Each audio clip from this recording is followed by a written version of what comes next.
This is the story of two daughters of a thug living in the forest who used to rob and kill the travelers passing through the forest by deceit. But then one day a traveler came who changed the life of all of them. An angry king exiled his son due to some fault of his. The prince took 4 rubies and some gold with him for his living with a heavy heart and left his father's palace with a heavy heart. While walking, when he reached some distance from the city, he saw the ashram of a saint. The prince bowed down to the saint and sat on one side.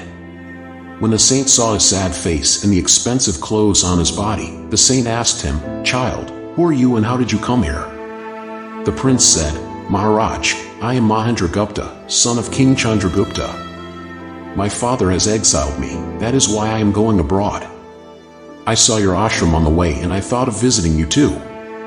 The sage, after listening to Mahendragupta, said that you are a good man and are going abroad, so I am telling you 4 things, you should follow them. But these things will definitely be useful for you. First, 2 are better than 1 in a foreign land.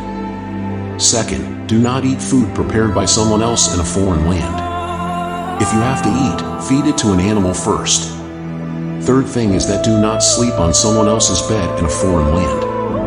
If you have to sleep, first shake the bed well. Fourth thing is that if you get trapped in the trap of enemies, be as gentle as possible.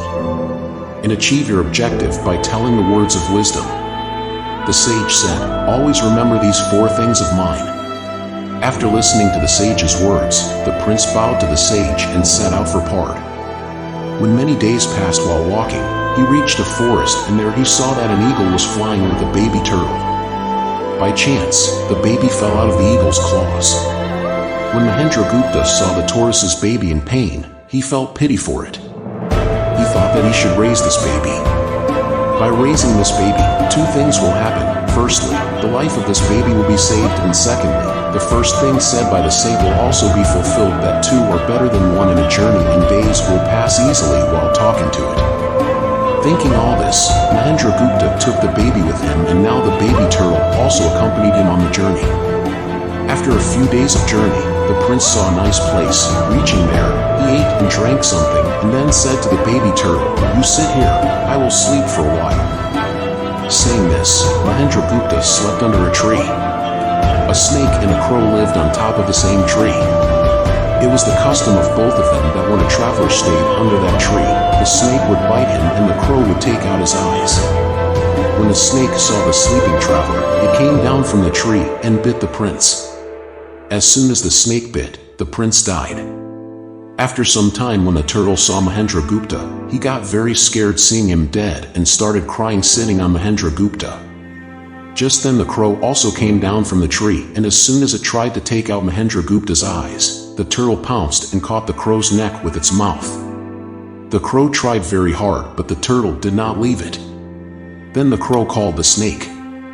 Hearing the crow's voice, the snake came and stung the turtle's back with great force, but the turtle turned its mouth inside.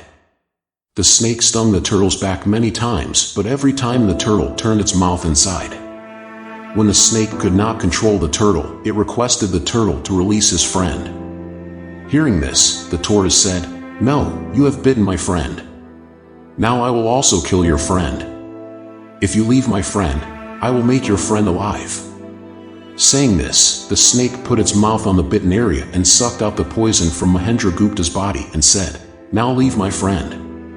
When the tortoise saw that the prince was regaining consciousness and the poison was getting removed, it left the coyote. When Mahendragupta regained consciousness, the tortoise told him the entire story of the snake bite. Hearing the tortoise's words, the first thing told by the monk immediately struck Mahendragupta's mind. He thought that 1 thing said by the monk was useful, that 2 are better than 1. He thanked the monk in his mind and moved ahead. After walking for a few days, when they reached the seashore, the turtle's child said, "Friend, my country has come. If you say so, I will meet my parents. It has been a long time since I have been separated from them. They must be very sad." Mahendragupta gave him permission to go and stayed overnight in the same jungle on the seashore where the prince was staying. A thug's family lived a little distance away from there. The thug had 2 daughters and 4 sons. His elder daughter knew astrology. Whenever a traveler passed through that jungle and had something precious with him, the thug's elder daughter would know it through her knowledge. Today again, after a long time, she smelled a lot of treasure. She said to her father, "It seems that a traveler has come to this jungle. That traveler has 4 gems. If you people bring that traveler here, it is my job to take the gems from him. If we get those gems, we will be happy for a lifetime. But do not kill that traveler. Capture him alive." The thug, along with his sons, immediately set out in search of him. They must have walked a little distance when they saw a man sleeping under a tree. Seeing him, they thought that this could be the same traveler who had the gems. They caught him and took him away and handed him over to their elder daughter and said that it is your job to get the red out of him. The elder daughter of the thug said with full assurance that you people don't worry, I will get the red out of him. When the younger daughter of the thug saw Mahendragupta, she was instantly attracted to him. At first sight, she gave her heart to the young prince. Due to fear of her brothers, she could not say anything, but in her mind, she started thinking of a way to save him. After some time, the elder daughter of the thug cooked food and mixed poison in it. She served the same food to Mahendragupta. When the plate came in front of Mahendragupta, he broke a morsel of food. As soon as he was about to eat, he remembered the second thing said by the saint. He took out some food from the plate and put it in front of the dog. As soon as the dog ate the food, it died immediately. Seeing this, Mahendragupta did not eat. He thought in his mind that the second thing said by the saint also worked. Seeing her trick fail, the thug's elder daughter got very angry, but she suppressed her anger within. She got the bed ready for Mahendragupta to sleep and told him to go, "Traveler, a bed has been prepared for you in the upstairs room. Now you can take rest." When the prince came upstairs tired due to the journey of many days, he saw a nicely washed bed sheet spread on the bed. He thought that whatever happened, at least he would get a peaceful sleep after many days. As soon as he was about to sit on the bed, he remembered the saint's third advice that one should always dust the bed before sleeping in a foreign land. As soon as he dusted the bed, he was shocked. That bed sheet was made of raw thread. A well was prepared under which there was a well of fire. Mahendragupta saw that big embers of fire were burning inside the well. He thought that the third advice of the saint had also worked. He thanked the saint once again in his mind and lay down on a broken cot lying nearby. The prince, who was thinking of having a peaceful sleep a while ago, now sleep was miles away from his eyes. Now he was in danger of his life. He started thinking that it would be very difficult to survive tonight. Then the younger daughter of the thug got a chance and came and said, "Oh beloved, I am ready to sacrifice my life for you, but tonight nothing is in my control. Tonight it is my elder sister's turn. In whatever way possible, save your life from my sister tonight. Tomorrow it will be my turn. Oh master, I am your maid. I will save you." Saying this, the younger daughter of the thug went away. When everyone had finished eating, the elder daughter of the thug went to the room upstairs. She thought that by now the traveler would have been burnt to ashes. But as soon as she came inside the room and saw that the traveler was lying on the broken cot, her anger knew no bounds. Immediately she took out the dagger and said angrily, "Oh traveler, either give me your 4 sons right now, or else I will kill you." At that very moment, Mahendragupta remembered the fourth advice of the saint that if you get trapped in the trap of the enemies, then achieve your objective by speaking words of gentleness and wisdom as far as possible. He thought that it is difficult to escape tonight, but the fourth advice of the saint should also be tried. Thinking all this, Mahendragupta told the girl that I do not have sons. If you kill me, you will regret it just like the Banjara regretted killing his dog. The girl said in anger, "Which Banjara and which dog? What are you saying?" Then the prince said, "If you don't know, then listen girl, there was a Banjara who had kept a dog. That dog was very intelligent, whom the Banjara loved more than his own children. There came a time when due to a terrible disease called Katak, the entire family of the Banjara fell prey to that disease, and the Banjara's property worth crores was also sold. The sad Banjara takes his dog to a moneylender in Agra and asks the moneylender to mortgage his dog in exchange for 10,000. At that time, 10,000 was a very big amount. At first, the merchant refused the Banjara, But then after thinking a little, he gave 10,000 rupees to the Banjara. Only a little time had passed and one night robbers entered the Seth's house. The Banjara's dog was watching everything. He thought that if he barks, everyone in the family will wake up and these robbers will kill them too. He kept looking at them quietly. When the robbers started walking with the stolen money from Seth's house, the dog quietly followed them. Seth had so much money that the robbers brought it out, but now they were not able to take it with them. It was almost daybreak. After thinking, the robbers hid the money in a pond and thought that they will take it out easily later. Seeing all the tricks of the robbers, the dog quietly went back home. When it was morning, there was a commotion in Seth's house. It was found out that the thieves had taken away all the money. Seth was crying and was in a bad state. People around were consoling him. Seth said while crying, "I had heard that a gypsy's dog is very intelligent, but this traitor did not bark even once." Then the gypsy's dog caught hold of Seth's dhoti and started pulling it. Seeing the dog's action, a wise man standing nearby said to Seth, "Seth G. This dog wants to say something. We should listen to him." And all the people followed the dog, and the dog along with everyone reached the same pond where at night the robbers had hidden all the money and entered the pond and came out with a bag full of gold coins in his mouth. Immediately the servants of the merchant jumped into the pond and recovered all the stolen money.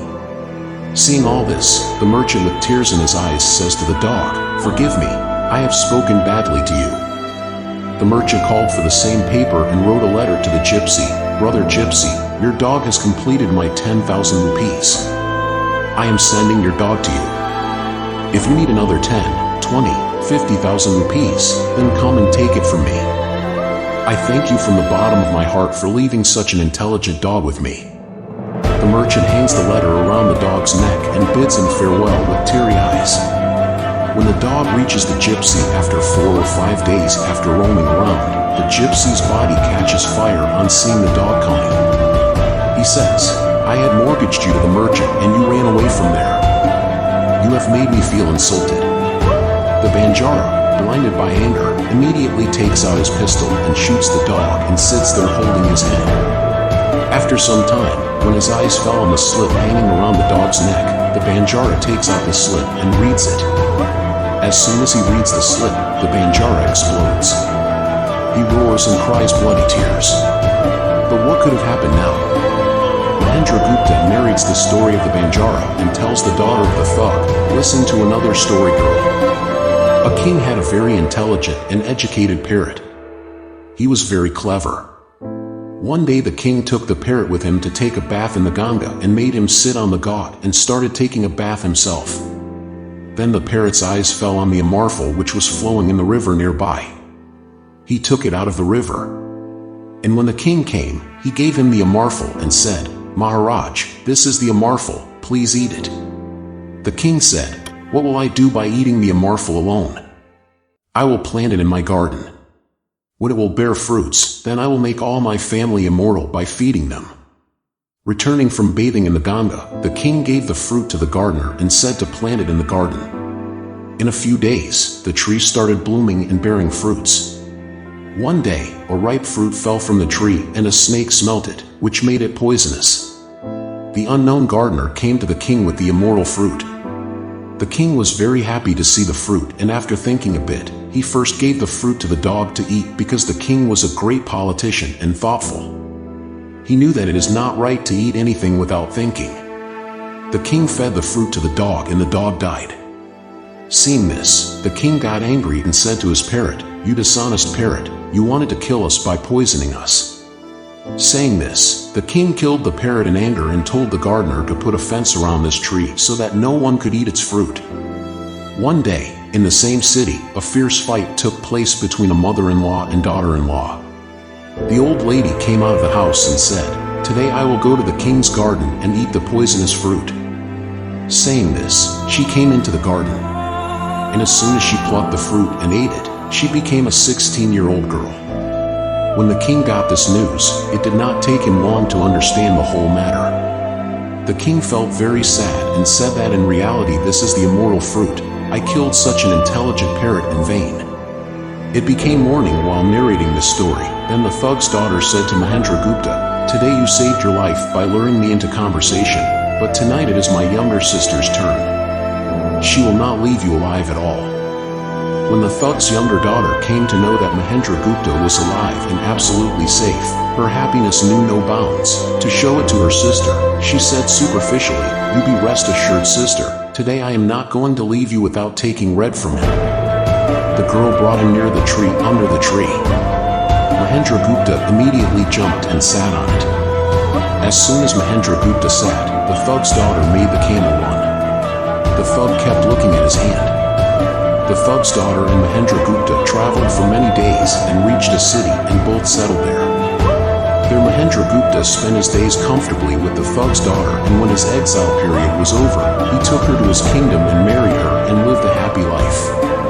Conclusion: this story of Mahendragupta and the thug's daughter teaches us that the bond of love and trust is the strongest. When intelligence, patience, and selfless love meet, then even the impossible can be made possible.